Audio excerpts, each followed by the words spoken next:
DSI සමූහ ව්‍යාපාරයට අයත් නවතම ප්‍රදර්ශනාකාරයේ එම සමාගමේ අධ්‍යක්ෂ අසංක රාජපක්ෂ මහතාගේ ප්‍රධානත්වයෙන් අකුරණ නගරයේදී විවෘත කෙරුණා. 253 වන ශාඛාව වන මෙය විවෘත කිරීමේ අවස්ථාවට එම සමාගමේ නියෝජ්‍ය අධ්‍යක්ෂ නලින් වීරවර්ධන මහතා ඇතුළු පිරිසක් එක් වුණා. ලෝක දෘෂ්ටි දිනය වෙනුවෙන් ජනතාව දැනුවත් කිරීමේ පාගමනක් විහාර මහදේවී ක්‍රීඩාංගණය අසලින් ආරම්භ කෙරුණා. ඒ පැවැත්වුණේ ඇසට ආදරය කරන්න යන තේමාවෙන්. දෘෂ්ටි විශේෂඥයින්ගේ සංගමය සංවිධානය කළ පාගමනට විෂන් කෙයා ආයතනයේ ප්‍රමුඛ දෘෂ්ටි විශේෂඥයින්ගේ ආයතන කිහිපයක් එක් වුණා.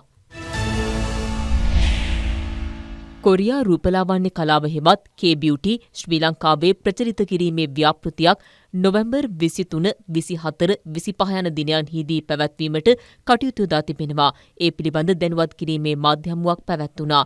කැලණිය විශ්වවිද්‍යාලයේ පරිගණක හා තාක්ෂණ පීඨයේදී පැවැත්වෙන K-beauty සම්මන්ත්‍රණයට සහ පාඨමාලාවට සහභාගී වන පිරිස් කල්ැතිව ආසන වෙන් කරවා ගත යුතු බවයි මෙම මාධ්‍ය හමුවේදී හෙළි කෙරුණේ. කොරියාවේ සෝල් සයිබර් විශ්වවිද්‍යාලයේ සමග එක්ව ක්‍රියාත්මක කරන මෙම ව්‍යාපෘතියේදී K-beauty පිළිබඳ දැනුමක් අධ්‍යාපනයක් මෙන්ම පුහුණුවක් ලබා ගැනීමට හැකිවනවා.